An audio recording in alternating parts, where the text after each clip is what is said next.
Ya, selamat sore saudara. Selamat berjumpa kembali dengan saya Pendeta MYM dan sore hari ini saya ditemani oleh Bapak Christopher dan kami akan berbincang-bincang seputar ajaran Erastus Sabdono yang sangat-sangat viral akhir-akhir ini mengenai pandangannya tentang Yesus yang Erastus katakan itu bukan YHWH, bukanlah Elohim, ya dalam pengertian Elohim YHWH, ya juga bukan uh, Logos, ya, tetapi Yesus itu hanyalah manusia yang taat sempurna dan kemudian diangkat menjadi Tuhan dan diangkat menjadi juru selamat, atau juga diangkat menjadi Allah, tetapi Allah minor, Allah kecil jadinya begitu.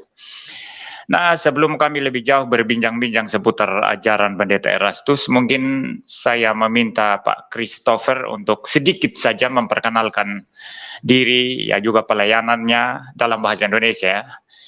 Ya, nanti kalau misalnya Anda agak ada istilah-istilah tertentu yang Anda sulit ekspresikan, mungkin saya bisa bantu. Bisa diekspresikan dalam bahasa Inggris. Ya, you can express it in English and I will help you. Alright, good deal. Ya, silakan Pak, silakan Pak. Ya, nama saya Christopher. Saya dengan istri dan 2 anak tinggal sekarang di Manado. Saya ada 1 lagi anak masih di Amerika, dan kita pernah tinggal di Jakarta lumayan lama, beberapa tahun, tapi sekarang tinggal di Manado dan fokus di sini untuk membantu gereja-gereja dan penginjilan, karena kalau di Timur itu pasti ada banyak orang disebut Kristen, tapi itu Kristen KTP banyak. Tapi karena itu masih perlu ada memberitakan Injil di sini. Injil orang bisa sungguh-sungguh bertobat dan percaya kepada Yesus Kristus. So sekarang kita sudah di sini, kami sudah di sini 2 tahun baru di sini. Dan pasti saya bukan orang Indonesia. Saya orang itu dari Amerika. Ya, baik Pak. Mungkin sedikit mengenai gerejanya Pak, latar belakang gereja, teologi juga nggak apa-apa Pak. Sedikit. Ya, kalau latar belakang itu sudah gado-gado, ya sudah itu ada banyak pengaruh, tapi itu fokus kalau saya harus berkata saya siapa itu Anabaptis. Anabaptis itu waktu itu reformasi, ada itu Protestan dan juga ada Katolik dan juga ada yang aneh sekali itu disebut Anabaptis. Mereka itu percaya kepada, tidak hanya percaya kepada baptis Islam, tapi lebih penting kepada kerajaan Allah dan tentang tidak hanya percaya Yesus tapi juga tunduk kepada Dia.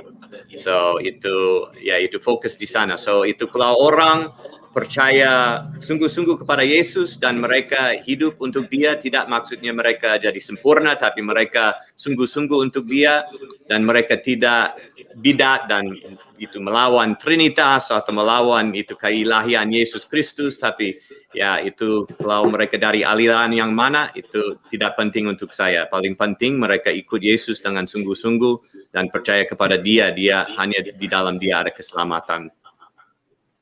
So ya, baik. Itu teologi saya. Ya, baik Pak. Terima kasih untuk penjelasannya.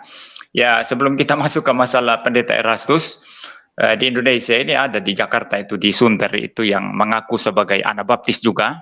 Tetapi pengajaran Trinitasnya itu sangat aneh sekali. Kalau Pak Christopher ini kan saya mendengarkan Anda di YouTube ya.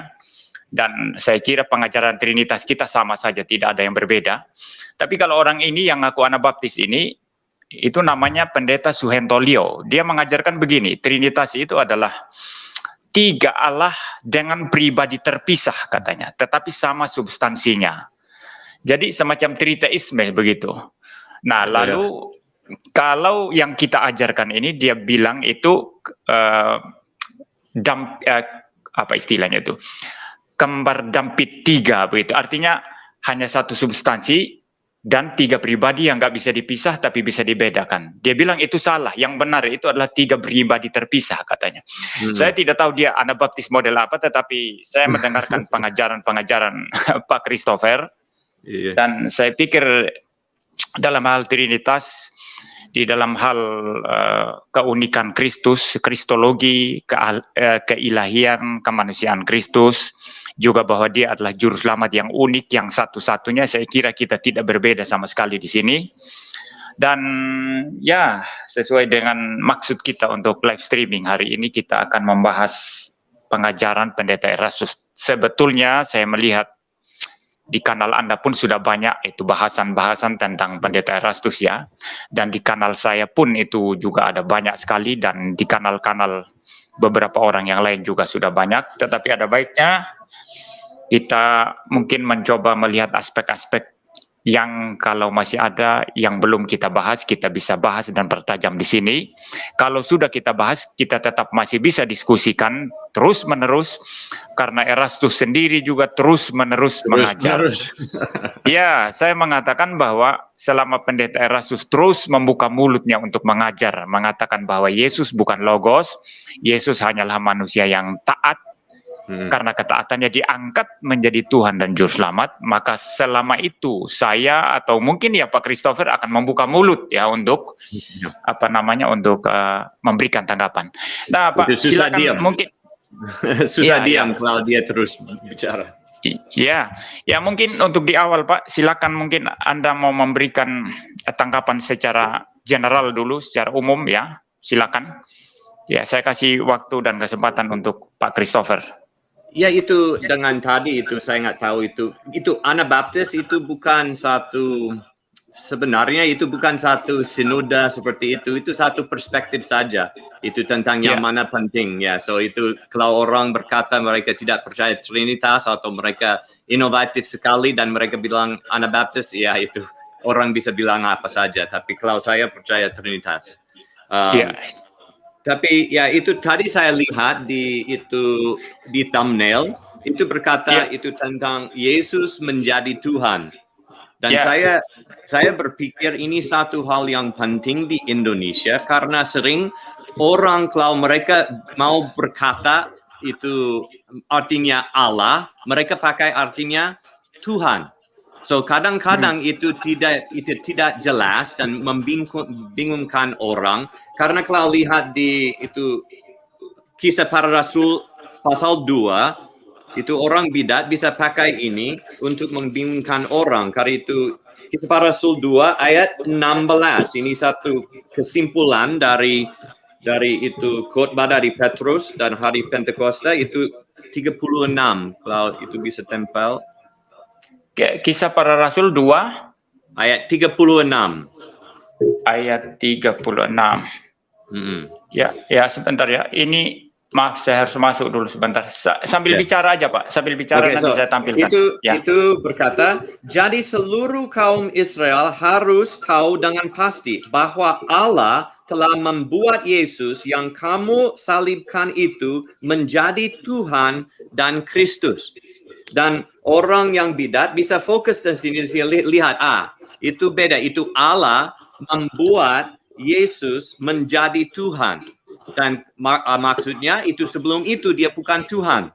Tapi mereka pakai dua artinya, karena kalau Tuhan di dalam itu perjanjian baru, itu sering itu berkata tentang Yesus Kristus, dia adalah raja di atas segala raja. Dia sudah jadi itu Tuhan, dia sudah jadi raja di atas kerajaan Allah.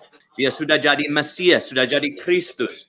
So, tapi sering orang akan lihat dan ini dan berkata, wah, ini berkata Allah membuat Yesus menjadi Allah. Tapi ini tidak menjadi Allah, ini menjadi Tuhan. Maksudnya jadi itu sudah dapat otoritas di atas bumi dan surga. Dia sudah jadi raja. Dan ini bisa sering dipakai dari orang bidat dan membingungkan orang, karena itu di bahasa Indonesia itu tidak terlalu jelas. Ya, mungkin bahasa Inggris juga itu ada masalah, karena Lord itu bisa nama Yahweh, tapi di perjanjian baru itu juga bisa Tuhan. Itu bisa jadi Tuhan. Dan kalau kita lihat di Kisah Para Rasul ayat itu pasal 2, di mana ya? Itu ayat lihat di sini.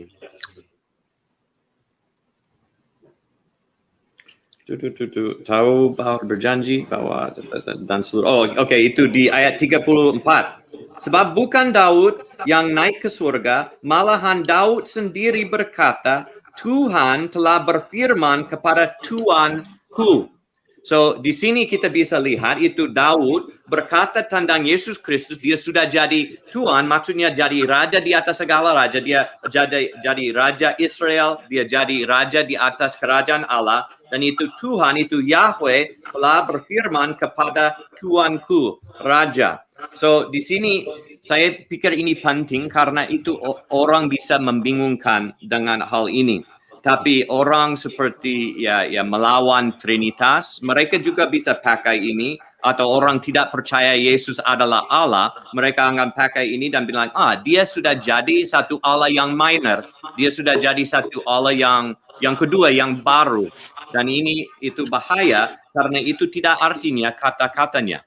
Itu sering kalau kita baca itu hampir setiap surat di Perjanjian Baru itu mulai dengan itu anugerah dari Allah Bapa dan dari Tuhan Yesus Kristus kita. So kita harus berpisah ini dan bisa mengerti dengan jelas. Saya nggak tahu kalau pastor mau berkata tentang itu membingungkan ini. Ada mau tambah?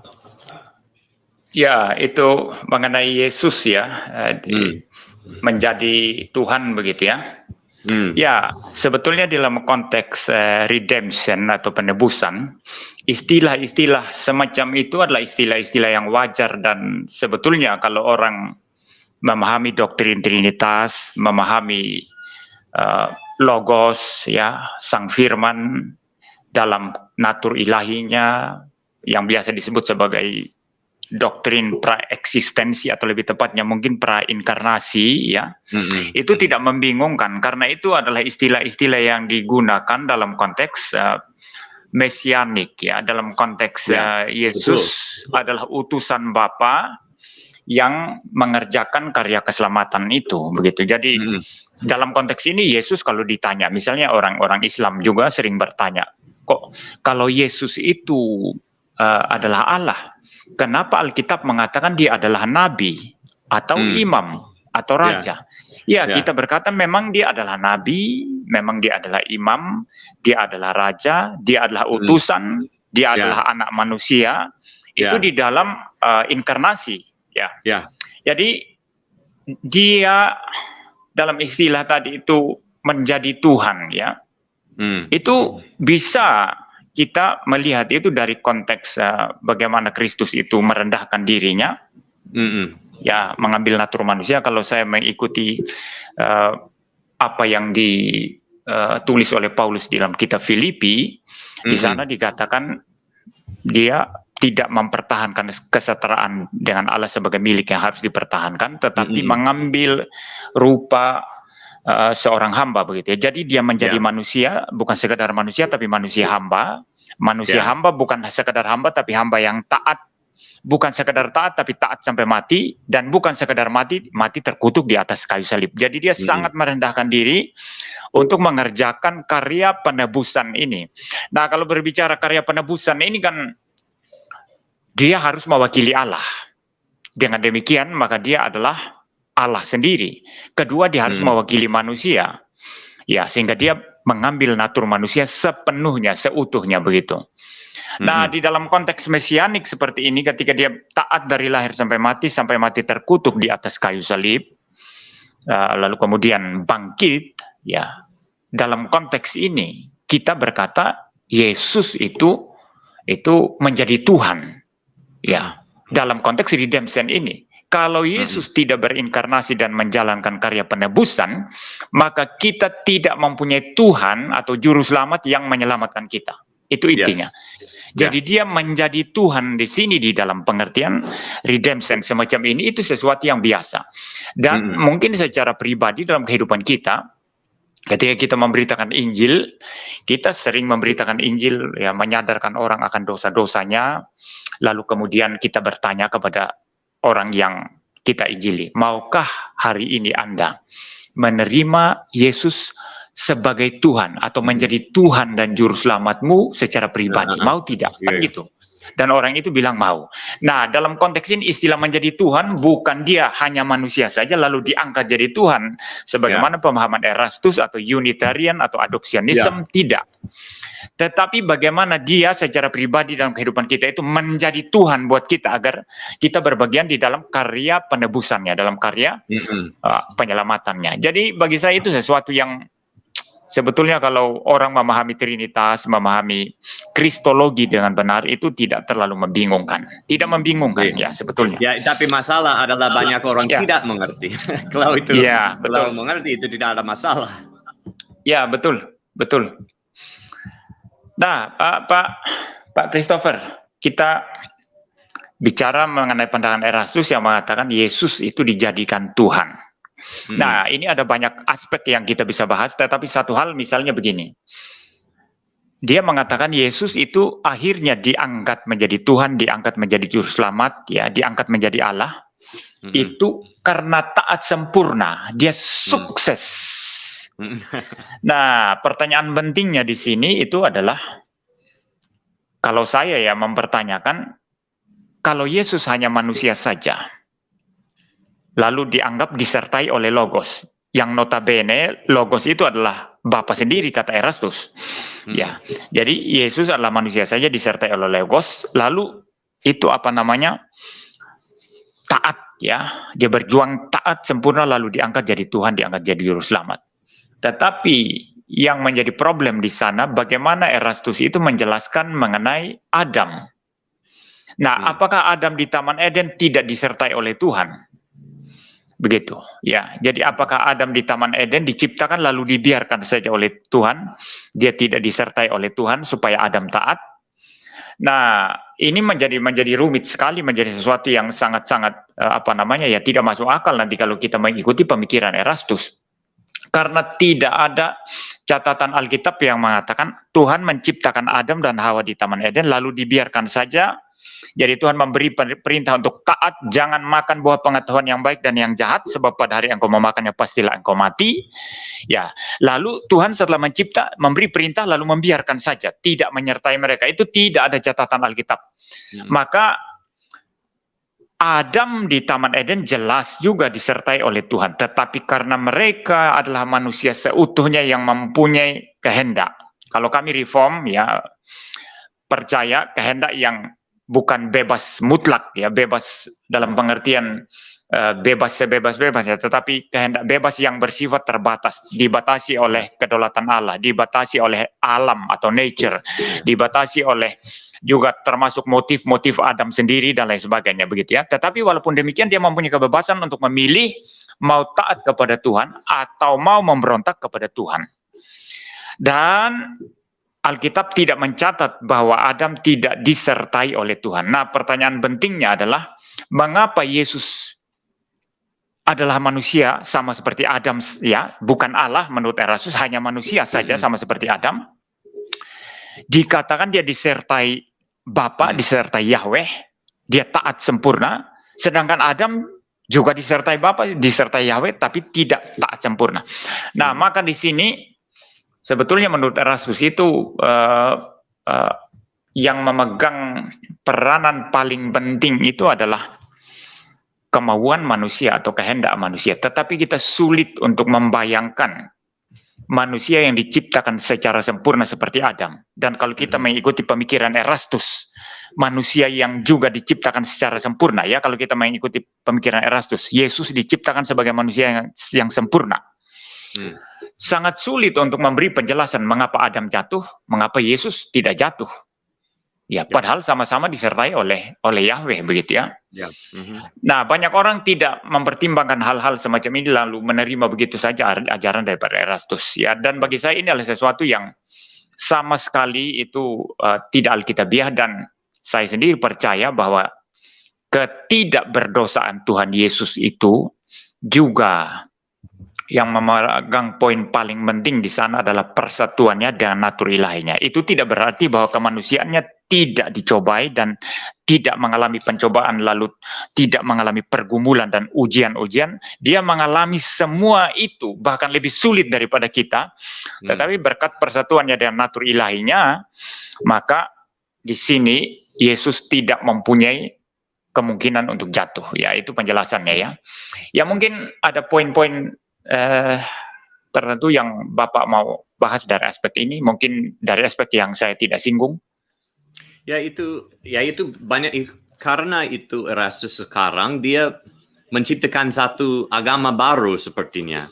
So, karena itu nanti akan ada banyak konsekuensi dari pikiran itu. Tapi itu seperti sekarang dia hanya letak fondasi itu dan berkata seperti orang harus itu mengikut teladan Yesus, jadi sempurna seperti Yesus. Tapi akan ada banyak pertanyaan dari itu, karena akan bertanya, oke, tapi kalau kita dari hari ini menjadi sempurna taat kepada Bapa, tapi kita yang lalu sudah tidak sempurna, sudah dosa di yang sebelumnya, so kita tidak bisa dapat sampai itu teladan yang seperti Yesus. Itu juga ada satu lagi, itu seperti dia berkata, karena dia bilang jelas, itu Yesus teladan saja. Dia adalah jalan dan kebenaran dan hidup. Maksudnya dia teladan, dia sudah lakukan itu, dia sudah lakukan. So itu seperti dia percaya Yesus sudah menang di atas segala godaan, dan dia sudah jadi sempurna karena digoda tapi dia tidak jatuh, dan dia sudah jadi sempurna, dan karena itu dia naik ke surga dan dia sudah jadi Tuhan. Tapi kalau dia pikir tentang kita, itu tidak seperti Yesus adalah juru selamat untuk kita, masuk dan hidup di dalam kita dan akan juga menang di dalam hidup kita. Tapi itu seperti kita harus mengikuti sampai kita lakukan teladan itu. Kita lakukan sama seperti Yesus dan kita harus menang dengan sendiri. Kita harus lakukan dulu, dan kalau kita lakukan yang betul, lakukan yang sempurna, kita akan dapat itu posisi sama Yesus Kristus. Tapi kalau sebenarnya itu Yesus Kristus memang waktu dia di dunia, dia menang. Dia melawan segala itu godaan dari iblis, dari daging, dari mana saja dia menggoda itu, dia menang. Tapi setelah itu dia bangkit dari kematian dan dia kasih Roh Kudus untuk hidup di dalam kita, supaya di dalam kita dia juga bisa menang di atas kuasa dosa. Tidak supaya kita bisa hanya baca Alkitab dan lihat, wah dia teladan yang bagus, saya harus lakukan seperti itu. Enggak, dia datang dan diam di dalam kita, dan dia jadi juru selamat, tidak hanya mengampuni dosa kita, tapi dia juga hidup di dalam kita dan dia menang atas dosa melalui kita. Kita tidak sendiri harus lakukan kehidupan ini. Ini hanya melalui itu, seperti di Roma 8 ayat 3-4, mulai di 3-4 itu berkata, mana ya? 14 itu Roma 8 ayat 14. Semua orang yang dipimpin Roh Allah adalah anak Allah. Nah, kalau itu orang karismatik, mereka akan pikir benihin dia dipimpin oleh Roh. Tapi kalau kita lihat itu 13. Sebab jika kamu hidup menurut daging, kamu akan mati. Tetapi jika oleh Roh kamu mematikan perbuatan-perbuatan tubuhmu, kamu akan hidup. So dari sini kita bisa lihat itu bagaimana itu apa artinya kita jadi anak Tuhan, atau bagaimana bisa tahu kalau orang itu anak Tuhan atau tidak? Karena mereka dipimpin oleh Roh. Dan pimpin oleh Roh maksudnya, sebab jika kamu hidup menurut daging, kamu akan mati. Tetapi jika oleh Roh kamu mematikan perbuatan-perbuatan tubuhmu, kamu akan hidup. Maksudnya Yesus Kristus di dalam kita, setiap hari dia membantu kita. Setiap hari dia menang di atas dosa di dalam kita. Itu tidak hanya kita harus mengikut satu teladan supaya bisa jadi sempurna seperti itu. Dan kalau kita menang, kita bisa naik di atas surga. Tidak. Kita harus menerima Yesus Kristus sebagai juru selamat. Tidak hanya mengampuni dosa kita, tapi diam di dalam kita supaya kita bisa menang di atas dosa dengan kuasa Dia, tidak dengan kuasa kita. Tapi kalau saya mengerti, kalau saya paham betul tentang itu pikiran Erastus, itu lebih seperti Yesus adalah teladan. Karena dia sering berkata, dia adalah jalan, maksudnya dia hanya taat kepada logos, maksudnya di pikiran dia itu Allah Bapa. Karena dia taat kepada itu, dia jadi teladan. Dan karena itu kita bisa lihat, wah itu jalanan kita harus jalan. Tapi itu seperti nggak ada juru selamat yang sekarang hidup dan sekarang hidup di dalam kita dan bisa membantu kita melawan segala itu dosa di dalam hidup kita. So saya pikir ini satu aspek juga dari pikiran dia nanti waktu dia itu membangun gedung yang agama yang baru ini, itu nanti akan tambah satu itu doktrin-doktrin yang khusus tentang pertanyaan ini. Tapi sekarang dia hanya itu letak fondasi dulu. Ya, baik. Berbicara mengenai Yesus teladan moral, sebetulnya teologi liberal pun percaya seperti itu. Ya, teologi liberal mempercayai itu dan mereka menganggap Yesus hanyalah tokoh moral yang sangat tinggi moralnya yang kita perlu teladani, begitu ya. Jadi ajaran Erastus tidak berbeda dari situ. Tetapi yang Anda bicarakan tadi itu masalah, ya itu masalah kuasa ya. Karena kita adalah orang berdosa, bagaimana kita hanya mengikuti Yesus sebagai teladan saja, dan kita berjuang untuk sama seperti dia. Ini sesuatu yang mustahil, kecuali Yesus itu, ya memang seperti Anda katakan tadi itu juru selamat ya. Yang setelah dia sukses menyelesaikan karya penebusannya dengan taat dari lahir sampai mati, lalu kemudian itu mati terkutuk di atas kayu salib, lalu kemudian bangkit menang atas kuasa dosa, kuasa maut, kuasa kematian, kuasa neraka, lalu naik ke surga, lalu mengutus Roh Kudus untuk berdiam dalam diri kita. Nah, ini menjadi sesuatu kuasa yang mengubah kita, yang melahirkan kita kembali. Kalau tidak ada kelahiran kembali, kata Tuhan Yesus, orang tidak melihat kerajaan Allah. Jadi dalam konteks ini, dari teologi teladan Erastus itu semua ini diabaikan semua ya. Semua ini tidak dianggap penting. Jadi betul kata Anda tadi, kita butuh Roh Kudus yang memimpin kita. Kristus itu berdiam dalam diri kita, memberikan kekuatan kepada kita, memimpin kita dan firman Allah, sehingga kita boleh mengikut Tuhan ya. Berperang melawan dosa begitu. Tetapi juga poin yang penting ya, poin yang penting sekali sebetulnya masalah penebusan itu, penebusan dosa ya. Dan kalau dalam teologi reform, Pak, kami melihat aspek karya redemption daripada Kristus itu dalam dua aspek. Pertama dari aspek ketaatan yang biasa kami sebut ketaatan aktif, yaitu ketaatan Yesus dari lahir sampai mati, di mana dengan dia taat dari lahir sampai mati, seluruh hukum Taurat, tuntutan Taurat dipenuhi semua, dia mengklaim hidup kekal untuk kita. Yang Adam dulu di Taman Eden itu tidak dapatkan karena dia memberontak kepada Tuhan. Itu pertama. Lalu kedua, Yesus naik di atas kayu salib, mati terkutuk di sana untuk membereskan dosa-dosa kita. Jadi hidup kekal yang sudah diklaim tadi atas ketaatannya dari lahir sampai mati, setelah dosa-dosa dibereskan, kita bisa terima begitu. Nah, dalam teologi Erastus, semua ini tidak ada. Tidak ada. Karena Yesus hanyalah tokoh teladan yang kita harus ikuti begitu ya. Nah, kalaupun begini, kalaupun Erastus mengatakan bahwa Yesus itu juru selamat, dia penebus dosa begitu ya. Ya, dia menebus dosa kita. Ya. Tetapi dengan hanya menjadikan dia teladan, istilah dia menebus dosa kita itu bagi saya hanyalah sesuatu yang sia-sia, tidak berguna sama sekali. Karena itu tidak akan berakibat kepada nanti bagaimana Kristus itu memimpin kita. Setelah dia menang, sebagaimana Anda katakan tadi, dia menang, dia naik ke surga, kemudian dia datang melalui Roh Kudus ya kepada kita, supaya kita pun hidup menang sama seperti sama seperti dia ya. Itu tidak ada dalam teologi Erastus. Kalau fokusnya adalah Yesus itu teladan ya, teladan saja begitu. Jadi ya problem Pak. Mungkin ada poin lain yang Anda mau bahas dan kemudian nanti juga saya akan memberikan perspektif saya.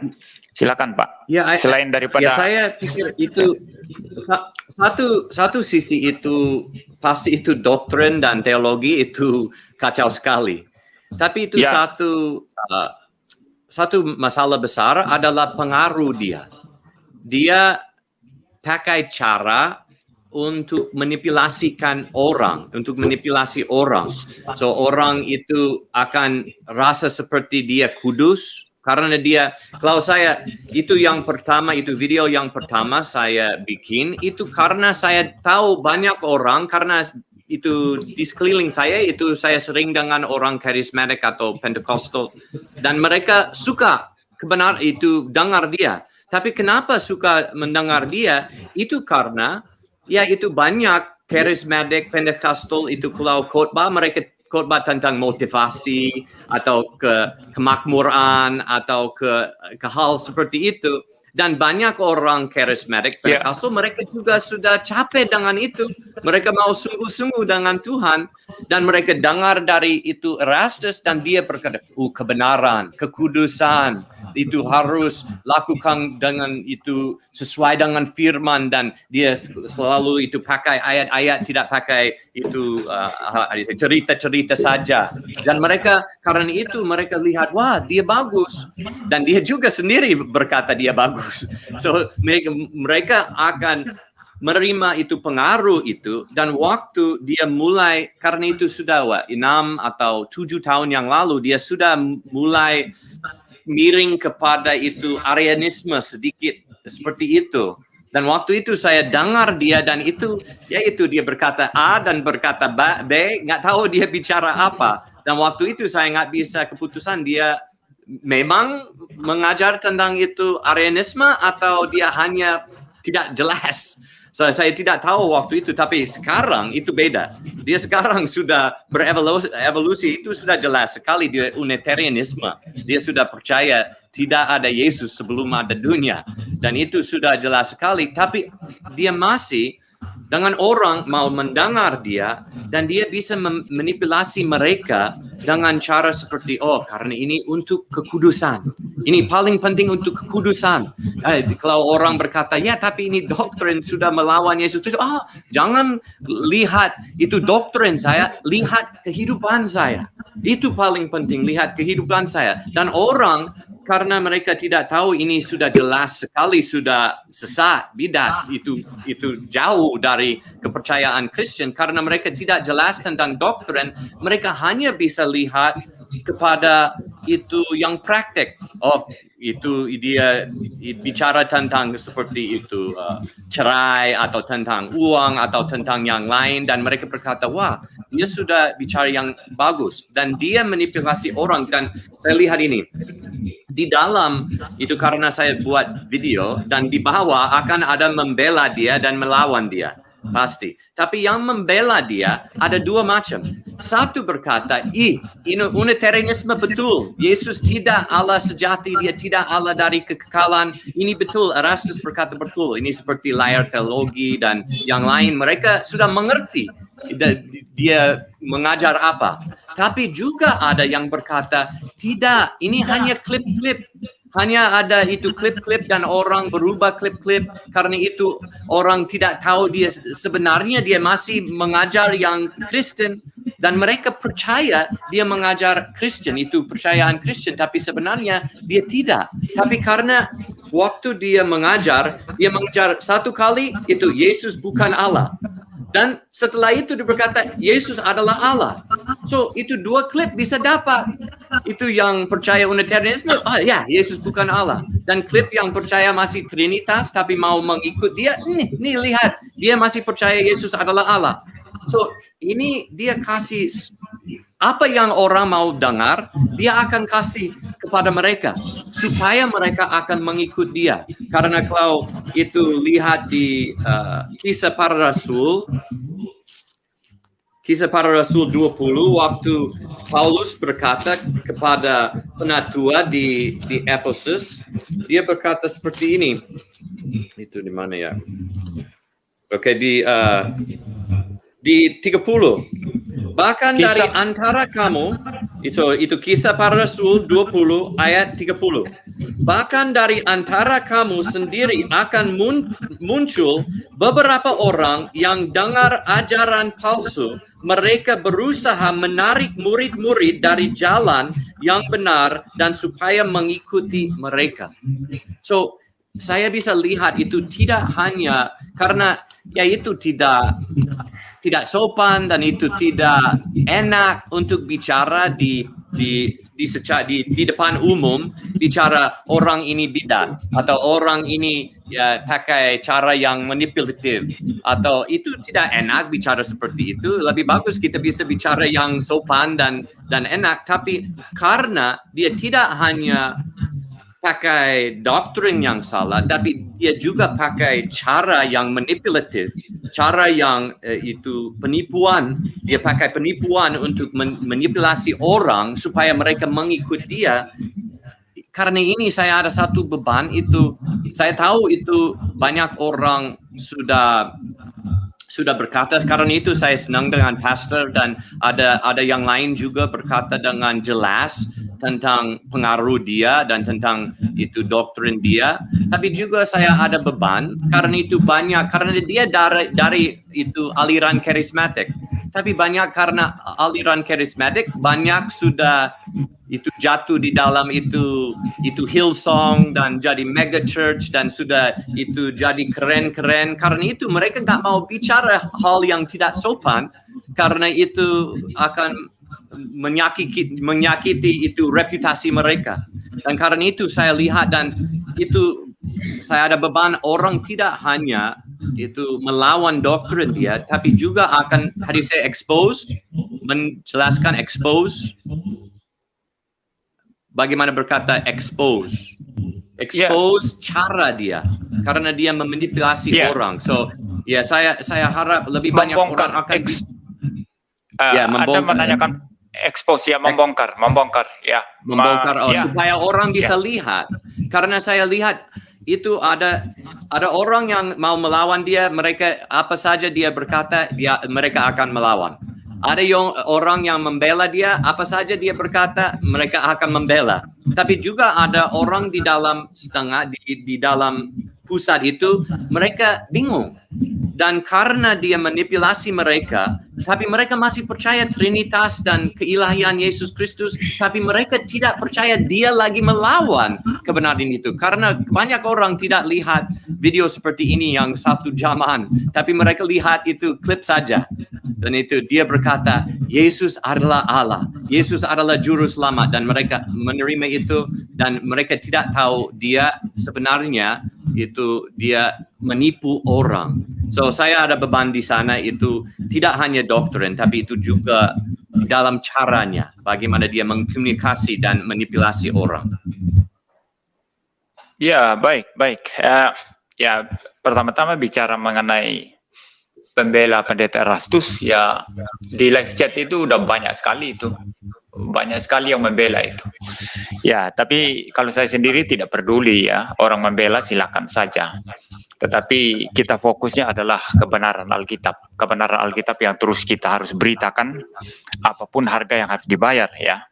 Nah, kembali mengenai masalah Anda berkata tadi, bagi pendeta Erastus itu, ya lihat kehidupan saya begitu ya. Jadi seolah-olah kehidupan yang taat itu adalah standar kebenaran. Ya, saya sebetulnya sudah membahas ini di dalam satu video saya, tetapi ada baiknya saya sedikit mengulang itu di sini. Jadi sebetulnya itu perubahan hidup dari orang Kristen itu tidak dapat menjadi standar kebenaran. Ya, perubahan hidup dari orang Kristen, ya, dari seorang Kristen itu tidak dapat menjadi standar daripada kebenaran, ya. Karena kalau kita merujuk kepada 2 Timotius 3 ayat 16, di mana dikatakan di sana, mungkin saya tidak perlu tampilkan ya, saya baca aja di sini.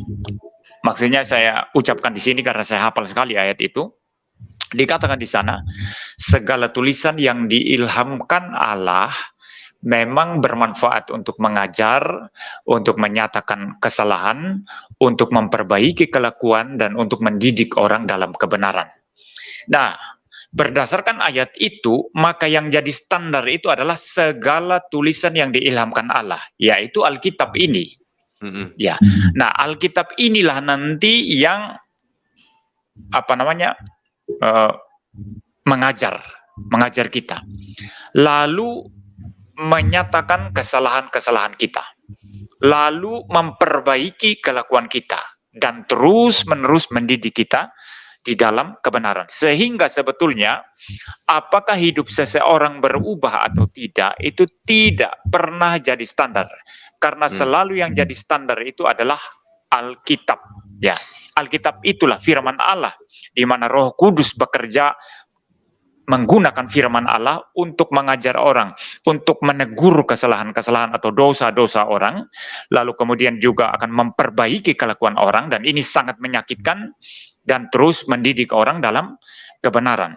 Nah, maka ketika Pendeta Erastus dan pengikut-pengikutnya ini sering berkata, jangan masalah doktrin, jangan ribut masalah ajaran ya. Saya tidak mau debat. Tetapi yang penting, apakah yang kau percaya itu mengubah hidupmu atau tidak? Ya, apakah itu mengubah hidupmu atau tidak, begitu. Tapi sebenarnya dia debat terus, tapi hanya satu arah. Betul, dia berdebat satu arah, ya. Jadi yang penting apakah yang kau percaya itu mengubah hidupmu atau tidak. Nah, di sini orang bisa ini ya, bisa dibingungkan di sini ya. Oh, kalau yang kita percayai mengubah hidup kita, berarti yang kita percayai itu pastilah itu yang benar.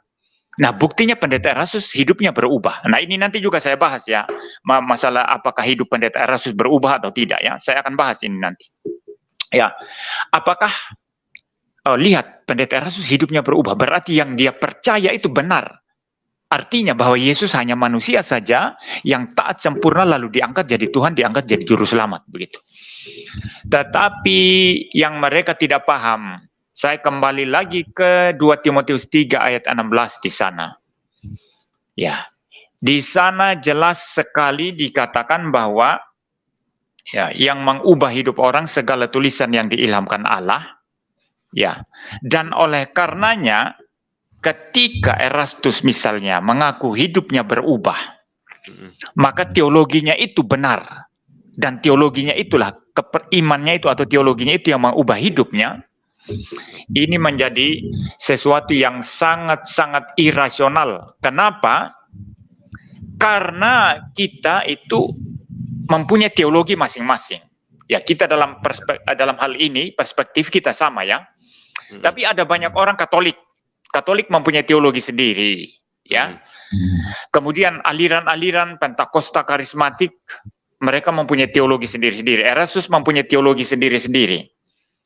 Nah, kalau teologi yang dianggap mengubah hidup itu yang dianggap sebagai standar, maka ini membuang Alkitab yang sebetulnya adalah standar. Ini membuang Alkitab. Ya, maka saya berkata tidak. Yang jadi standar kebenaran dan mengubah hidup itu adalah pengajaran Alkitab. Dan kalau teologi seseorang itu ternyata berdampak kepada perubahan hidup, itu artinya dia mengajarkan ajaran yang diajarkan Alkitab dan dia bersesuaian atau berharmoni dengan 2 Timotius 3 ayat 16 tadi itu. Jadi dia betul-betul memegang Alkitab dan dia teologinya betul-betul berdasarkan kepada Alkitab sehingga berdampak kepada kehidupannya.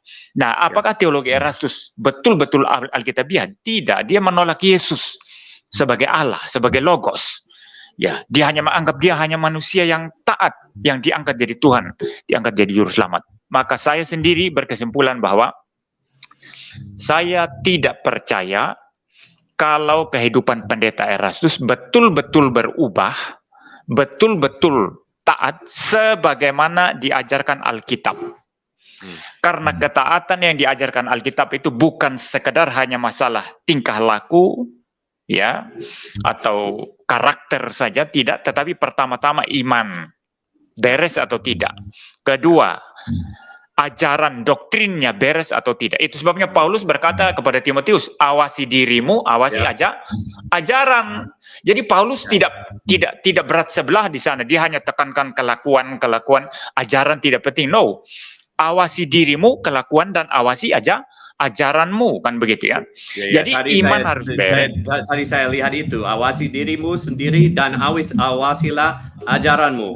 Bertekunlah dalam semuanya itu, karena dengan berbuat demikian engkau akan menyelamatkan dirimu dan semua orang yang mendengar engkau. Itu tidak hanya hidupan, tapi itu juga ajaran. Ya, betul. Ya, nanti Anda bisa perdalam lagi nih ya. Saya lanjut ya. Jadi iman harus beres, doktrin harus beres, kelakuan harus beres.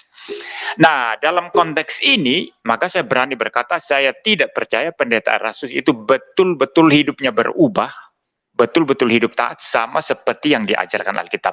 Nah, untuk membuktikan ini hanya satu saja. Saya tidak mau menjadi polisi yang menyelidiki seluk-beluk kehidupan pendeta Erastus. Bagi saya itu tidak penting, ya. Bagi saya itu tidak penting. Yang paling penting hanya satu, misalnya yang saya lihat. Apakah memang Tuhan bermaksud itu memberikan Alkitab, mendirikan gereja perjanjian baru, mengutus para rasul, juga mengutus para nabi perjanjian lama, yang kemudian ada Alkitab perjanjian lama, ya, hanya untuk kemudian mempercayakan pada satu orang yang namanya Erastus saja untuk mengajar, lalu kemudian dia menolak semua penemuan-penemuan dan penafsiran-penafsiran atas Alkitab yang dianggap sebagai penafsiran yang benar, yang konservatif, yang biblikal. Ya, bapak-bapak gereja, termasuk konsili-konsili yang merumuskan Trinitas, Duinatur Kristus, semua itu dianggap salah, dan Tuhan hanya berurusan dengan satu orang saja yang namanya Erastus, yang mau mengubah semuanya. Nah, saya sendiri menolak ini dengan tegas. Kenapa? Justru di dalam Efesus 4 ayat yang ke-11, Tuhan berkata, ialah, yaitu Tuhan, yang memberikan kepada gereja atau kepada kita itu para rasul. Para rasul berarti banyak rasul. Para nabi itu berarti banyak nabi.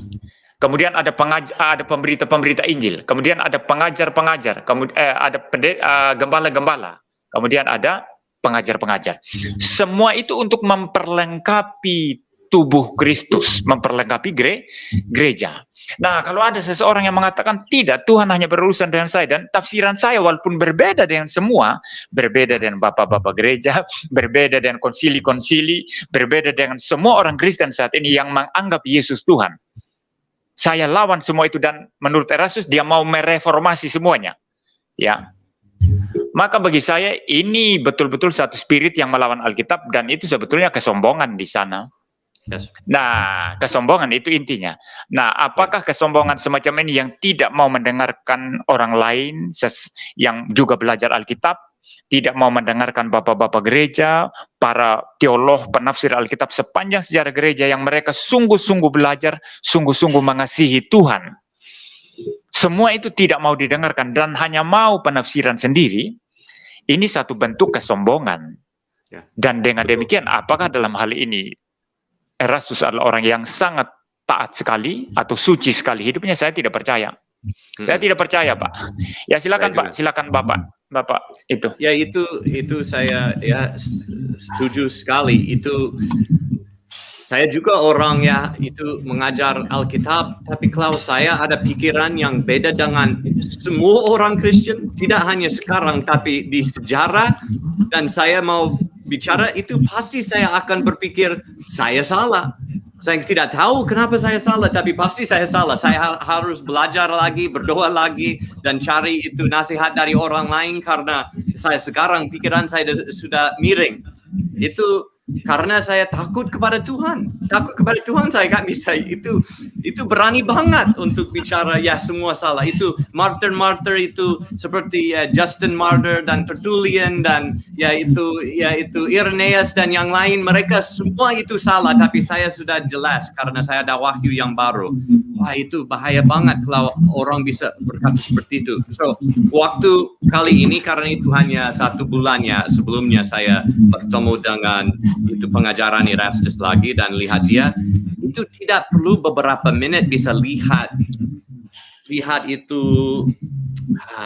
Saya tidak mau bicara seperti karismatik, tapi rohnya itu seperti ada satu karakter itu sombong, itu seperti saya duduk di sini, kalian dengar saya, dapat suara kebenaran dari saya. Itu jelas bisa lihat itu attitude-nya, itu sifat karakternya bisa lihat.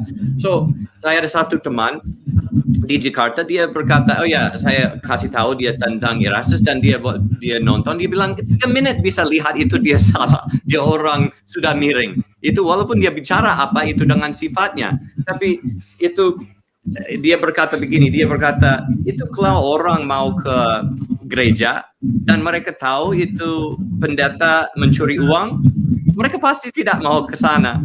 Dan mereka mau ke gereja tapi mereka tahu itu pendeta dia selalu berzina, pasti mereka, wah ini bahaya, tidak pergi ke sana.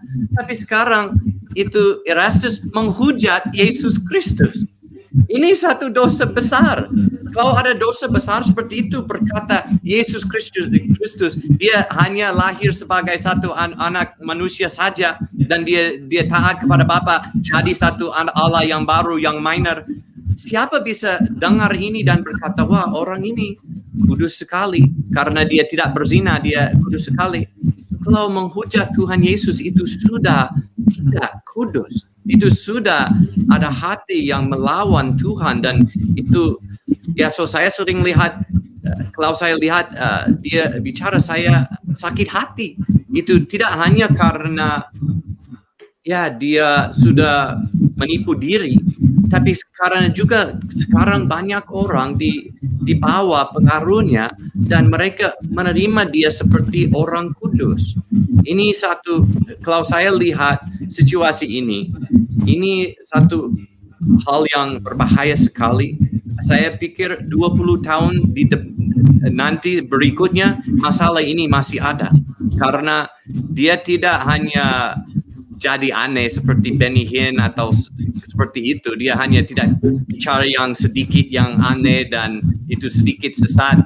Dia sudah membongkar fondasi gereja dan banyak orang mengikut dia. Walaupun mereka tahu dia bicara apa atau mereka masih bingung dan hanya di bawah pengaruhnya, tapi mereka mengikutnya. Dan saya berpikir itu nanti itu kalau di Indonesia Saksi Yehova, Mormon dan yang lain seperti itu akan kecil dengan itu berbanding dengan itu nanti akan terjadi karena Erastus, karena banyak orang mereka tidak ada fondasi dan mereka bisa itu gampang dimenipu, ditipu oleh dia. Dan ini karena saya sering dengan orang karismatik Pentecostal, ya ini saya lihat ini satu dari dua sisi. Saya lihat ini satu judgment. How do you say judgment? Judgment. Hukuman. Ini satu hukuman dari Tuhan.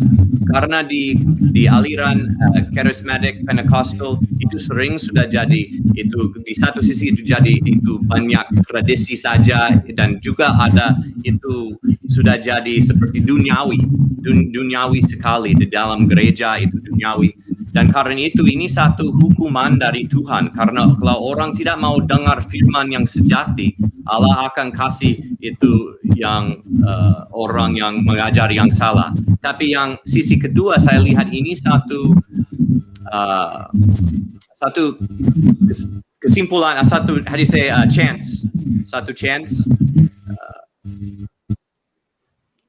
kesempatan, satu kesempatan untuk gereja karismatik Pentecostal untuk bertobat dan balik kepada Alkitab dan kepada yang yang lurus, tidak hanya motivasi, kemakmuran, dan hanya mau melihat mujizat-mujizat. Saya lihat ini satu kesempatan untuk aliran itu supaya bisa balik kepada itu lebih lurus di dalam Alkitab. Dan saya berharap itu karena saya orang charismatic Pentecostal tapi sedikit aneh karena ada pengaruh dari Puritans dan yang lain. Saya dapat itu, saya sedikit aneh, tapi saya masih di dalam aliran Pentecostal charismatic walaupun saya tidak setuju dengan 100% itu praktisnya dan seperti itu. Tapi saya berharap itu saudara-saudara di dalam itu reform dan di dalam yaitu gereja yang lebih fokus kepada Alkitab, tidak hanya merendahkan di dalam pikiran itu, lihat terlalu rendah kepada orang charismatic dan Pentecostal, karena ada banyak orang yang sungguh-sungguh mengikut Yesus Kristus di dalam aliran itu. Tapi sekarang ini itu pengaruh dari Erastus itu paling itu kacau di dalam aliran itu. Tapi berdoa supaya itu orang yang sungguh-sungguh percaya kepada Yesus, yaitu anak Tuhan di dalam aliran itu, akan bangun dan sadar, kita harus fokus kepada pengajaran Alkitab, tidak hanya fokus kepada pengalaman, tapi kita juga harus fokus kepada doktrin juga. Saya berdoa supaya itu aliran itu akan bertobat balik kepada itu lebih fokus kepada ajaran, tidak hanya kepada yaitu kebaktian dan itu menyembah dan pengalaman seperti itu. So saya minta kepada itu teman saya dan saudara saya yang di dalam reform atau di dalam itu aliran lain, berdoa untuk gereja itu gereja charismatic Pentecostal sekarang supaya mereka bisa balik kepada lebih fokus kepada Alkitab. Ya, baik Pak, baik. Terima kasih. Jadi, ya betul ya. Ada banyak orang-orang Kristen sejati yang memang mereka itu adalah anak-anak Tuhan, tetapi karena tidak diajarkan doktrin yang benar, maka mereka bisa begitu gampang untuk disesatkan ya dengan ajaran-ajaran yang ini. Ya, suara saya tidak itu menggaung ya, bagus ya. Bagus. Ya. Jadi baik. Lalu saya mungkin sedikit juga memberikan tanggapan. Anda tadi mengatakan bahwa melihat penampilan atau Pendeta Erastus ketika mengajar ya, itu orang sebetulnya tahu ya apa betul-betul itu sungguh-sungguh mengajarkan kebenaran atau tidak. Tapi ini sebetulnya bukan karismatik sih sebetulnya ya. Ya tadi Anda sedikit singgung ini sedikit karismatik. Sebetulnya menurut saya bukan karismatik ya. Jadi orang itu kalau dia betul-betul terdidik dalam kebenaran Alkitab dan juga dia mempunyai kehidupan rohani yang baik ya, kemudian juga mempunyai kehidupan doa yang baik, dia terus berada dalam kebenaran, bergumul ya, melakukan pelayanan dengan sungguh-sungguh, tentu mempunyai kepekaan rohani ya. Kalau kami dari tradisi reform, ini bukan sesuatu yang aneh atau yang dianggap seperti karismatikan, tidak. Itu John Calvin orang yang seperti itu, Luther ya. Apalagi kalau Anda pernah mendengar itu teolog reform besar sekali di Amerika yang bahkan dianggap filsuf terbesar Amerika, yaitu Jonathan Edwards. Atau yang Anda mungkin sering baca yaitu kaum Puritan, ya reform Puritan. Ini bukan sesuatu yang asing. Nah, kami di Indonesia ada tokoh reform yang juga besar sekali, sangat senior, namanya Pendeta Stephen Tong. Nah, Pendeta Stephen Tong ini sering dia bicara, ya. Anda kalau mendengar satu orang pengkhotbah, Anda duduk di bawah dia khotbah, dalam beberapa menit kalau Anda mempunyai kepekaan, Anda tahu bahwa dia hamba Tuhan sejati atau tidak. Anda bisa melihat apakah yang diajarkan itu kebenaran atau tidak. Nah, ini kepekaan rohani kan sebetulnya. Bukan saja kepekaan teologi, karena kita matang di dalam teologi yang beres, tetapi juga secara spiritual ya, secara rohani kita matang ya. Jadi saya merasakan itu ya. Saya tidak menganggap ketika pendeta Erastus itu mengajar ya, saya merasakan sesuatu semacam kehadiran Tuhan ya, the presence of God ya. Saya tidak merasa seperti itu. Saya justru merasa ini adalah sesuatu apa namanya? Ya penghujatan seperti yang Anda katakan tadi, menghujat Tuhan Yesus, merendahkan Tuhan Yesus. Ya, saya tidak melihat itu ada sesuatu, kalau saya sekali lagi menggunakan istilah kerohanian ya, ini bukan karismatik ya. Saya tidak merasakan sesuatu connect antara surga dengan ketika pendeta Erastus itu mengajar ya. Beda kalau saya mendengarkan seorang pendeta yang doktrinnya beres, kalau lalu dia berkhotbah berapi-api memberitakan Injil, wah spirit saya bangkit. Spirit saya itu bangkit, itu beda sekali. Saya tidak merasakan itu, ya. Ya, lalu tadi kembali lagi masalah menghujat Yesus ya. Betul Anda katakan ini banyak yang tidak sadar itu. Mereka banyak tidak tahu itu. Ya. Jadi kalau seperti Anda katakan tadi, kalau dengar pendeta berzinah misalnya ya, orang langsung memaki-maki, itu pasti dibully habis-habisan di media sosial, di Facebook, di YouTube, itu pasti dibahas itu. Ya, kalau ada pendeta itu korupsi uang ya, itu pasti itu akan dibahas, ditinggalkan itu gereja.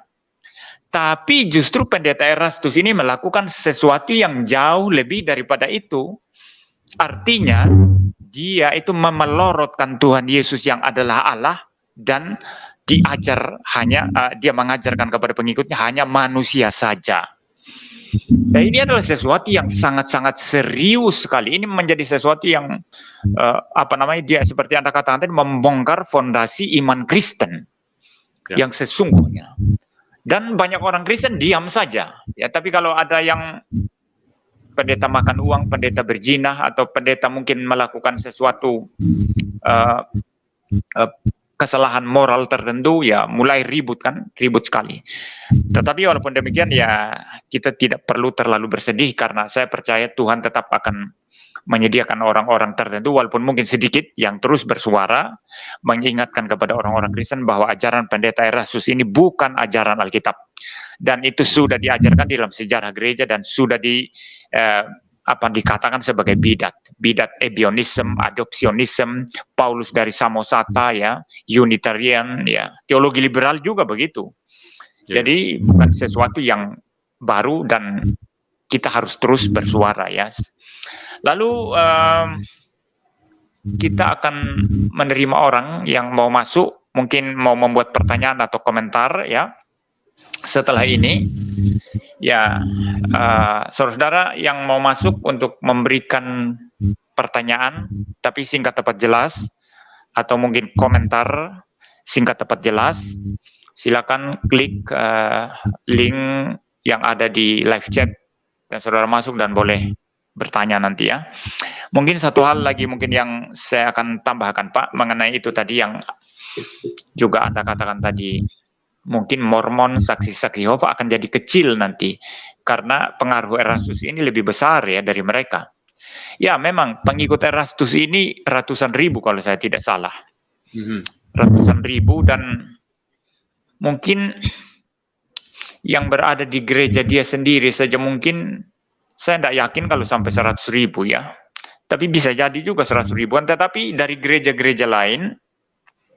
Dan sebetulnya bukan hanya Pentakosta karismatik, ada juga dari denominasi Protestan yang lain, ya yang biasa disebut sebagai mainstream, itu yang menjadi pengikutnya ada. Itu ada banyak juga itu.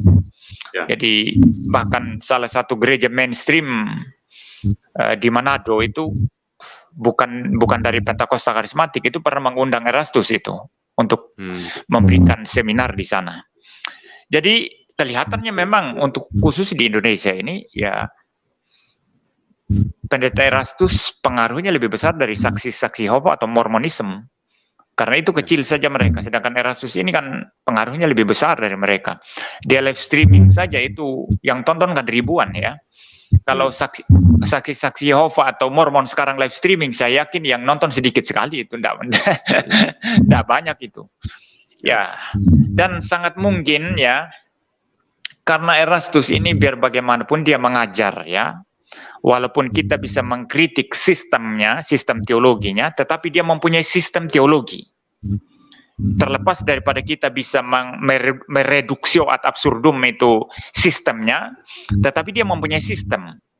Nah, biasanya orang kalau mempunyai sistem dan itu diajarkan secara sistemik dan mendoktrinasi orang, itu akan lebih lama pengaruhnya itu.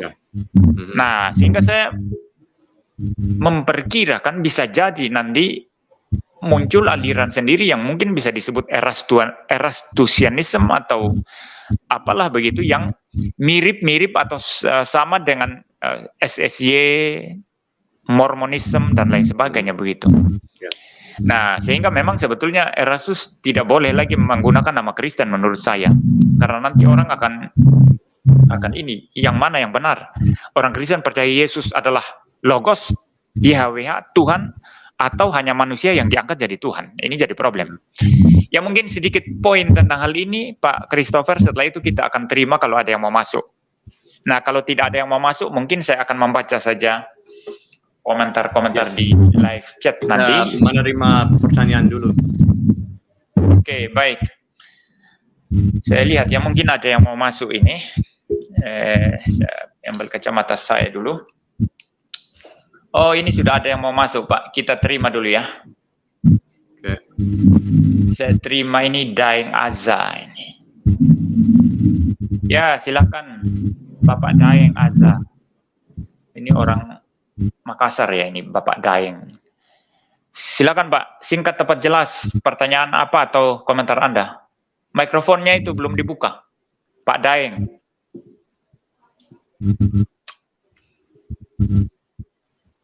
Wah, Anda kayaknya belum siap. Ini saya terima yang lain aja lah.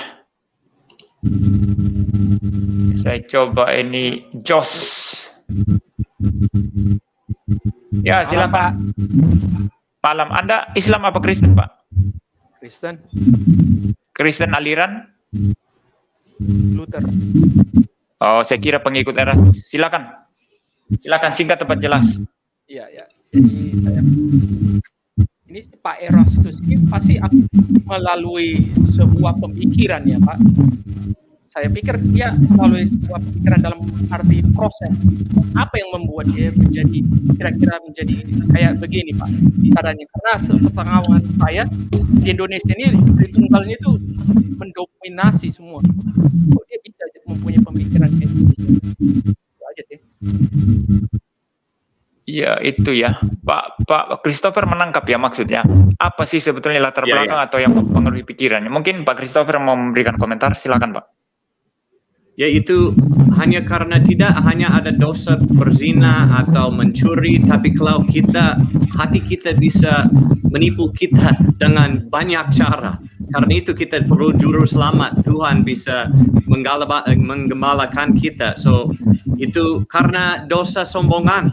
Itu hanya karena itu. Karena waktu dia ada pikiran yang baru, dia percaya kepada pikiran sendiri dan dia tidak percaya kepada Tuhan dan kepada saudara-saudara sekelilingnya. Dia tidak dengar nasihat, dia hanya percaya diri. Dan karena itu kita harus hati-hati dan takut kepada Tuhan. Takut kepada Tuhan supaya kita bisa lari dari dosa. Walaupun itu dosa berzina, mencuri, atau menghujat Tuhan dengan itu ajaran sesat yang inovatif dan seperti itu. So itu kalau dari pandangan saya itu hanya karena dosa kesombongan, tidak dengar dari orang lain. Ya, baik. Mungkin kalau dari saya ya semua berangkat dari pergumulan pribadi sih ya. Pergumulan pribadi, bagaimana dia studi teologinya dulu, waktu S1, S2, S3 bagaimana, dan juga pergumulan pribadi ya. Saya tidak tahu persis pergumulan apa itu Pendeta Erastus, tetapi yang saya ikuti itu adalah perkembangan teologinya ya. Dulu dia pernah mengajarkan Trinitas, itu adalah lembaga katanya. Dan dari sana nanti muncul istilah Yesus itu keluar dari Bapa dan terpisah, terputus. Lalu Roh Kudus juga keluar dari Bapa tapi tetap melekat pada Bapa. Jadi yang hadir di alam semesta ini adalah Roh Kudus katanya, sedangkan Bapa tetap di sorga. Nah, ajaran yang semacam ini yang sama sekali tidak pernah dikenal dalam sepanjang sejarah gereja ya. Ya, lalu kemudian nanti muncul isu divinatur ya. Ada yang mengatakan Erastus tidak percaya Trinitas, tapi divinatur, sorry. Istilahnya apa itu ya? Ya hanya apa istilahnya itu ya? Duitas apa itu? Bukan Trinitas, tapi dia hanya percaya dua begitu ya. Saya lupa istilahnya. Dualitas itu. Tidak ada istilahnya Pak yang lebih apa itu namanya itu. Ya, adalah begitu ya. Jadi Erastus itu seperti itu, lalu kemudian muncul nanti pernyataan-pernyataannya Allah mayor, Allah minor, Yesus mati 2 kali dan lain sebagainya. Dan sekarang ini baru sangat jelas posisinya. Dulu kan orang menganggap dia itu Arianisme ya, sama dengan saksi-saksi Yehova.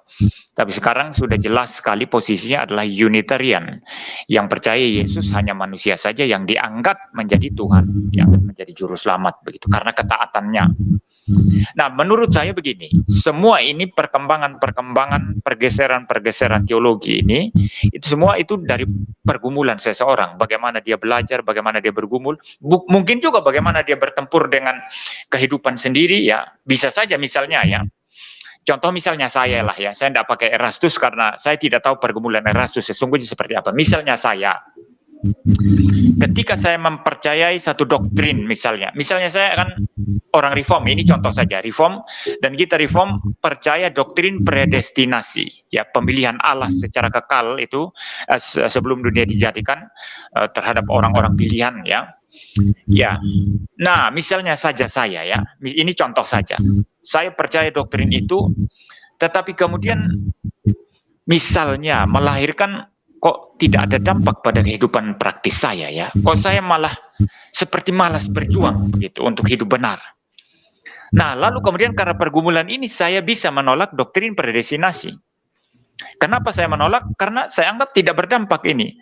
Lebih bagus kalau saya percaya bahwa karena saya mau percaya Tuhan, maka saya percaya dan dia terima saya, dan oleh karena itu saya berjuang. Lalu saya bergeser ke aliran Arminianisme yang mencampurkan antara anugerah dan usaha manusia dalam keselamatan. Tapi mungkin kalau saya masih belum puas, saya nanti bisa bergeser lagi, akhirnya menjadi hanya semacam Pelagian saja yang percaya sepenuhnya bahwa keselamatan karena usaha saya. Ya seperti itu ya. Bisa jadi ini contoh saja, tapi saya tidak bergeser dari predestinasi karena justru dengan doktrin predestinasi itu bagi saya menjadi pemicu saya harus hidup lebih baik untuk Tuhan, untuk memuliakan Tuhan, karena dia mengasihi saya sebelum bahkan saya mengenal dia. Nah ini yang menjadi pemicu saya harus berjuang sungguh-sungguh untuk kemuliaan Tuhan. Nah ini contoh saja ya, ini contoh saja. Nah mungkin Erastus bisa mengalami hal-hal semacam itu dalam pergumulannya, bagaimana dia hidup suci dan lain sebagainya, termasuk buku-buku yang dia baca, akhirnya teologinya bisa seperti itu. Tapi tentu saja kalau Anda mau memahami sungguh-sungguh bagaimana ya harus wawancara orangnya ya, mewawancara pergumulannya dan lain sebagainya. Mungkin ada tambahan dari Pak Christopher sebelum kita terima kembali Pak Daeng tadi. Ya itu ya sudah jelas. Ya baik. Terima kasih Pak. Ya terima kasih. Saya akan terima kembali Pak Daeng. Mungkin Pak Jos bisa keluar ya dari room. Ya silakan Pak Daeng. Halo. Ya ini sambil menunggu Pak Daeng. Ini Pak, saya membaca saja komentar di live chat ya. Ya. Saya akan coba membaca. Ini dari Bapak Sugianto Satmaka, Pak. Pak Chapman. Ya betul, ini is this the right pronunciation of your name? Chapman. Yeah. Chapman. Close enough. Yeah. Yeah. Pak Chapman dan MYM. Seandainya Erastus mau berbalik lagi ke jalan yang benar, apa yang harus dia lakukan? Thank you. Silakan Bapak dulu mungkin mau menanggapi. Ya, itu paling dulu itu harus berdoa kepada Tuhan dan harus bergumul sama Tuhan, karena ini dia sudah lakukan satu dosa yang kecil, tidak itu di privat, tapi dia sudah kacauin itu banyak orang dan sudah sakitin banyak orang dengan pengajaran dia, dan supaya mereka akan miring dari kebenaran dan bisa juga ada yang bisa murtad dari Yesus Kristus. So dia harus bertobat sungguh-sungguh di hadapan Tuhan. Dia harus di depan umum harus mengakui dosa dia dan harus rendah hati, dan dia harus mundur dari pelayanan karena dia sudah itu tidak layak lagi untuk pelayan Tuhan. Tapi dia bisa, kalau bertobat pasti bisa dapat ampuni, pasti bisa dapat itu persekutuan lagi dengan gereja. So itu satu masalah hati. Dia harus bertobat, mengakui di depan umum, dan harus turun dari pelayanan dan masuk gereja dan belajar jadi murid sungguh-sungguh kepada Yesus Kristus. Ya, baik. Ya, kalau saya sedikit saja mungkin menambahkan. Ya, itu termasuk ya di depan umum menarik semua ajarannya, juga buku-bukunya atau video-videonya semua di take down semua. Ya, itu sebagai bukti bahwa dia sadar bahwa dia sudah salah ya. Jadi seluruh ajarannya ditarik semuanya. Dan mungkin saya sedikit berbeda dari Pak Chapman ya, yang tadi mungkin melihat dari aspek disiplin gereja ya, juga secara pastoral bahwa dia harus berhenti menjadi pelayan ya, seperti itu ya. Tapi kalau menurut saya, kalau setelah dia menarik semua itu ajarannya dan dia menolak semua ajarannya itu dan menyangkal semua ajaran yang sudah diajarkan, video-videonya di take down semua, buku-bukunya semua ditarik semua, dan membuat satu proklamasi terbuka bahwa dia sudah mengajarkan ajaran yang salah ya, lalu mau berbalik sekarang untuk mengajarkan bahwa Yesus sungguh-sungguh adalah Tuhan juru selamat, adalah YHWH pribadi kedua Allah Tritunggal yang sudah datang mengambil hak manusia dan seterusnya ya. Ya, mungkin bisa dia menggunakan kesempatan itu untuk kembali berkampanye. Paling tidak dia mempengaruhi orang-orang lain lagi yang dulunya sudah terpengaruh dengan ajarannya untuk mereka bisa kembali. Ya, tetapi ini tidak mutlak ya. Ya, apa yang dikatakan Pak Chapman tadi juga ada benarnya, itu perlu didisiplin ya. Dia harus berhenti dari pelayanannya. Ya, saya kira itu tambahan dari saya ya. Mungkin kita terima 1-2 lagi Pak ya, setelah itu kita tutup ya. Atau Bapak masih siap menjawab pertanyaan-pertanyaan? Siap. Baik. Ya, sebentar.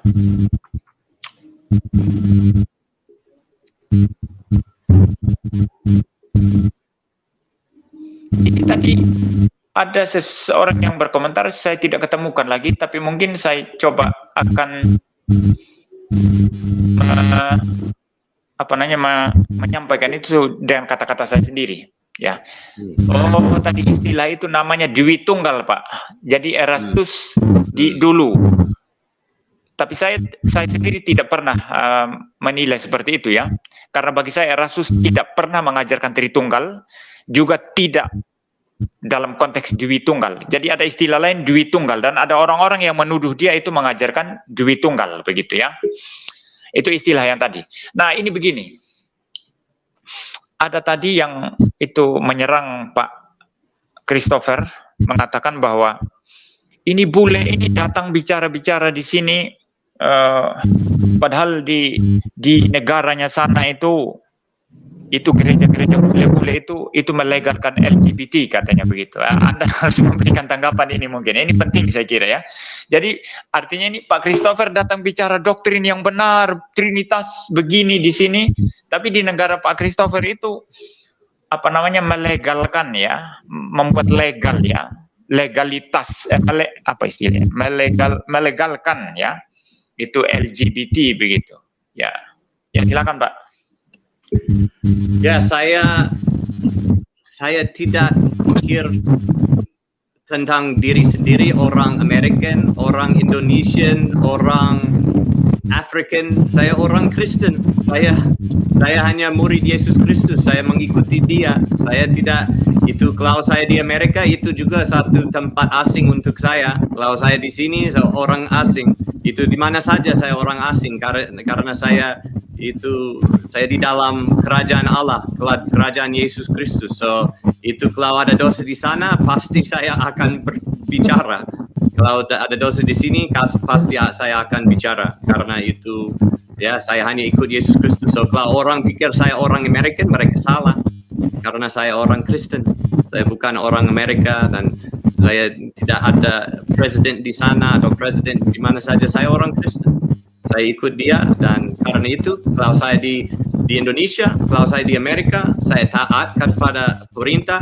Tapi kalau mereka melawan itu kebenaran, ya saya tidak taat di situasi itu. Kalau mereka berkata saya harus LGBTQ, saya tidak taat. Ya tak pasti, tapi saya akan ya bicara dengan jelas. So itu kita harus jangan pikir itu orang karena bule, mereka orang Amerika. Dan kalau saya pakai itu pikiran seperti itu, saya akan berkata, wah, kalau di Indonesia ada banyak preman, karena ada preman kalian tidak harus bicara apa saja karena itu dosa besar dan kalian nggak bisa bicara. Kalau orang Indonesia, ya itu nggak ada, tidak masuk akal untuk pikiran saya.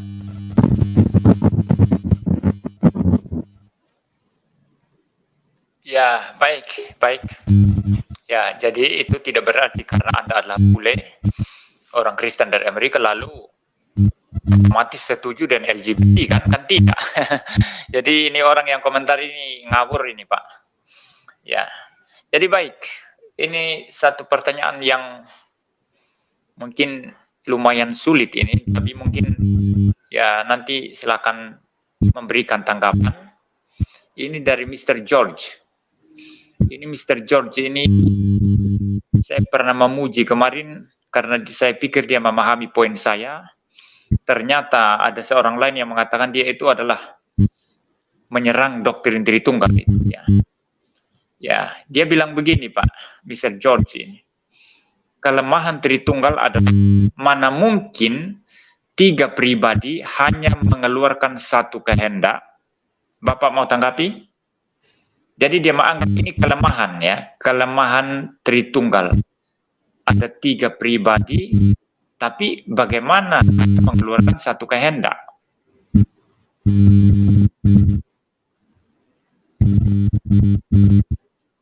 Ya, agak filosofikal ini. Iya. Ya. Atau saya memberikan poin dulu Pak? Silakan. Ya, tapi kalau saya sih, saya sudah pernah berdebat perihal hal ini dengan seorang rekan juga sesama reform.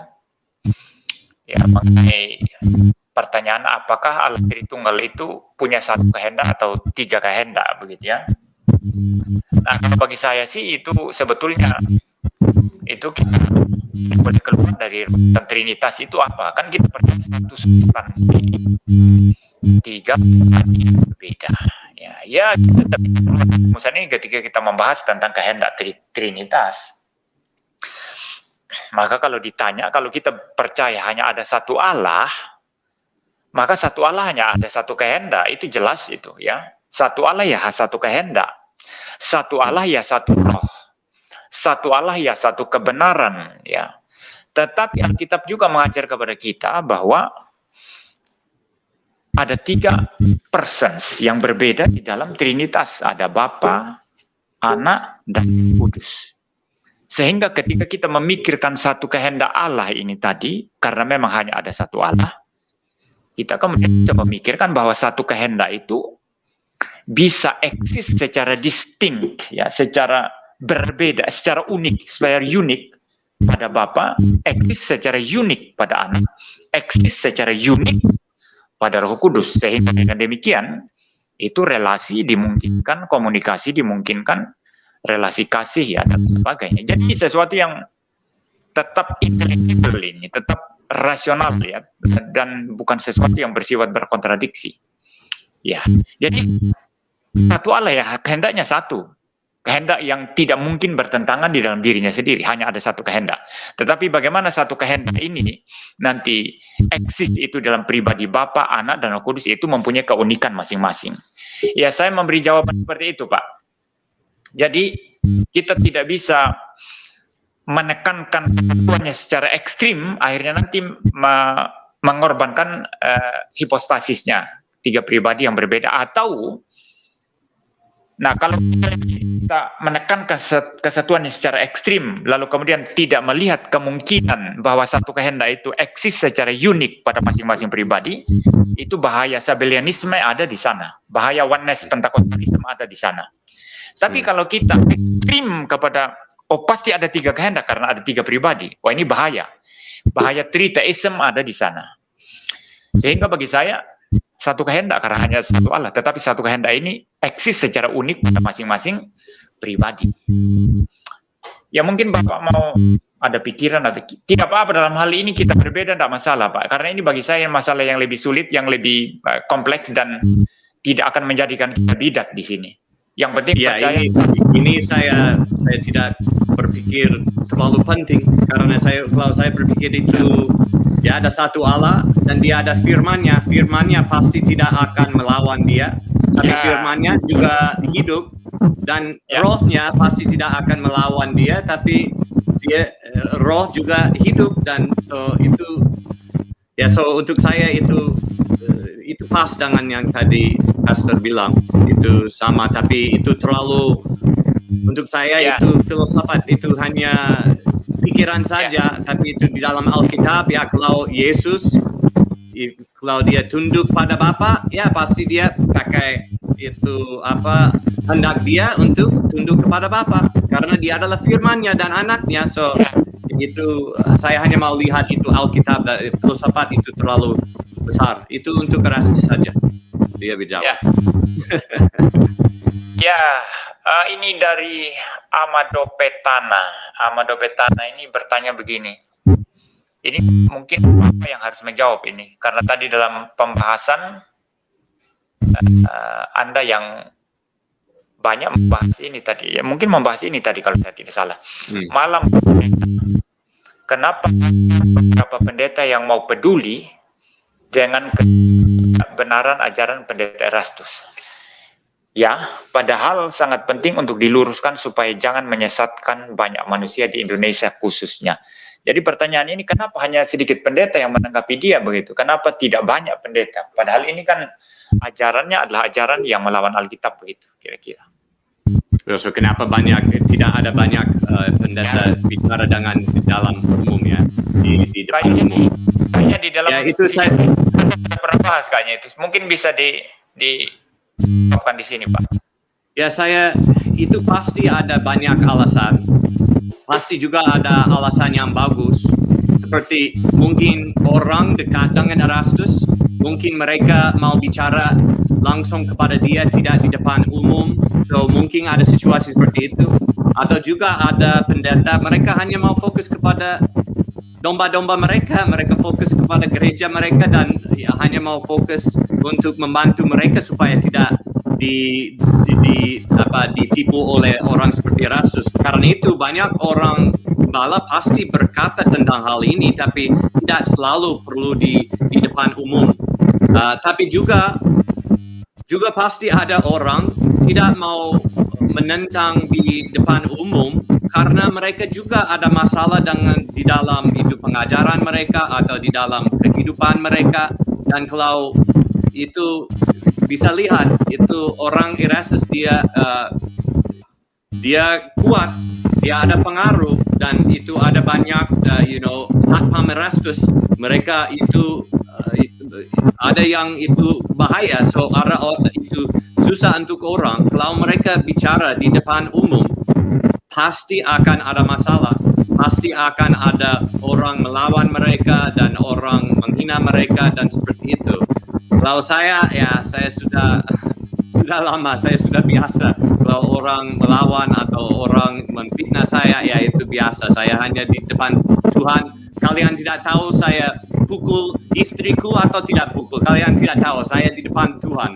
Hanya di situ. So kalau orang melawan atau membela, ya itu tidak penting. So kalau saya sudah seperti itu, tapi juga ada orang itu mungkin karena takut, tapi juga kadang-kadang itu takut karena itu banyak itu kalau gereja mega church itu sudah jadi fokus kepada reputasi, dan kalau mereka di depan umum melawan, mereka sudah kelihatan tidak sopan, tidak elegan seperti itu, rasa seperti itu tidak elegan kalau bicara dengan itu, berkata itu nama Erastus tidak elegan. So itu juga orang yang takut karena reputasi, tapi itu siapa tahu, hanya Tuhan tahu. Itu setiap orang harus bergumul di hadapan Tuhan, setiap orang gembala harus bergumul dan cari itu cara Tuhan. Mereka harus bicara, harus diam, harus apa-apa. So itu ya hanya Tuhan tahu. Ya, baik. Saya pikir kita sudah 1 jam 30 menit, Pak. Ya, mungkin kita harus menutup live streaming ini. Tidak ada juga orang yang masuk di room. Mungkin saya bacakan salah satu komentar mungkin untuk Pak Christopher ini. Ini Eni Arwati, katanya, Pak Christopher, silakan memberi pengajaran Alkitab yang benar. Masih banyak ayat-ayat yang sukar dimengerti. Ya, jadi dorongan untuk Bapak untuk terus mengajar. Ya, ada banyak hal yang belum dimengerti, ayat-ayat Alkitab yang belum dimengerti, katanya. Ya, Terima kasih. closing statement, Pak. Silakan. Ya, saya harap semua orang akan berdoa untuk situasi ini, karena ini untuk gereja di Indonesia. Ini satu, seperti tadi saya bilang, itu satu hukuman. Itu kalau kita tidak cari itu pengajaran yang sehat dan benar, ya itu kita akan dapat yang tidak benar. So itu satu, kita harus takut dan gemetar di hadapan Tuhan. Tapi juga ini satu kesempatan yang besar untuk gereja bisa balik dan fokus kepada kebenaran Alkitab, walaupun itu di aliran yang mana, tapi fokus kepada Tuhan Yesus. Karena ini, ya situasi ini, itu karena itu melawan Yesus Kristus. Itu kepercayaan Kristen adalah Yesus Kristus. Kalau melawan itu, kalau tidak ada Yesus Kristus yang datang dari surga untuk menyelamatkan kita, tidak ada Yesus Kristus. Dan tidak ada Kristen, tidak ada agama Kristen tanpa Dia. So kita harus balik kepada Dia, dengan sungguh-sungguh cari kebenaran di dalam Alkitab, dan juga cari itu hidup yang sesuai dengan firman-Nya dan hidup di dalam Roh Kudus dengan taat kepada Yesus Kristus. Waktu kita jatuh, kita balik kepada tahta anugerah dan menerima itu pengampunan, dan kita berdiri lagi dan jalan di dalam kekudusan sama Yesus Kristus, dan hanya dengan Dia kita bisa menang di dalam kehidupan ini. Ya, baik. Kalau dari saya singkat saja, mari kita kembali kepada Alkitab, ya, kembali kepada pengajaran doktrin yang benar mengenai Trinitas, mengenai Yesus Tuhan dan Juru Selamat kita. Dan saya terus-menerus mengatakan atau harus mengatakan bahwa Anda harus meninggalkan pengajaran Pendeta Erastus, karena itu bukan pengajaran Alkitab, bukan pengajaran iman Kristen yang berdasarkan Alkitab yang sudah diterima di dalam sepanjang sejarah gereja, dan kita percaya Tuhan berkarya di dalam sepanjang sejarah gereja. Jadi aneh sekali kalau Tuhan di dalam sepanjang sejarah gereja tidak bekerja, dan tiba-tiba sekarang bekerja pada hanya diri seorang Erastus saja yang berbeda sendiri, lalu mau merombak semua, membongkar fondasi kekristenan yang sudah dibangun berdasarkan anugerah Tuhan. Itu sesuatu yang sama sekali ganjil, sama sekali aneh, dan sama sekali salah. Maka saya berkata dan harus berkata, tinggalkan ajaran Pendeta Erastus. Ya baik, terakhir kali Pak Christopher, kalau Anda mau mengunggah juga video ini di kanal YouTube Anda, biasanya itu 1 hari baru bisa di-download biasanya. Ya. Anda bisa download dan mengunggah kembali di kanal YouTube Anda. Saya pikir sampai di sini mungkin Pak Christopher bisa menutup kita di dalam doa ya. Oke, kalau saya berdoa bahasa Inggris boleh? Oh, oke. Okay. Father, we just thank you for your word. We thank you for your son. We thank you for your truth. We thank you for your people.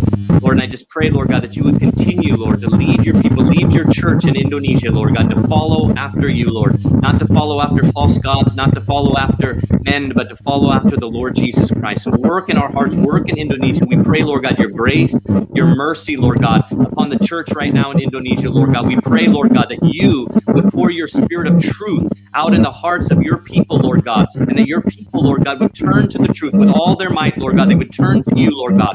I pray, Lord God, that every ounce of, Lord God, every aspect of sin, Lord God, that leads us into deception, Lord, that we would repent of it and that we would walk in the truth of God, that we would walk in unity with our true brothers, Lord God, from whatever aliran, Lord God, we're from, where we would walk in true unity, Lord, and we'd stand for the truth, Lord God. We would not accept, Lord God, false things, Lord, and lies about you, Lord God, but we would submit to you and walk with you in the love of God, in the grace of God, and the holiness of God. So help us, Lord. I pray your blessing on my brother, Lord God, MYM, Lord God. I pray, Lord God, your blessing on him, Lord, that you would just continue, Lord God, to lead him in your ways, continue to use him, continue to bless his family, Lord God, and cause him to walk in your ways. May his children serve the Lord, and may he walk with you all the days of his life and dwell in your house forever, Lord God. Help us each, Lord God, to be your disciples and to follow after you, Lord God. In Jesus' name, amen. Amen. Ya, thank you, Pak. Thank Kalau you. ada waktu kita bisa streaming live bersama. Mungkin bisa juga di kanal Bapak kalau sudah bisa mempersiapkan live. Bisa saya nanti live di kanal YouTube Pak Christopher. Okay, thank you very much, brother. Yeah. Okay, God bless you. Ya, saya akhiri live streaming ini. Okay.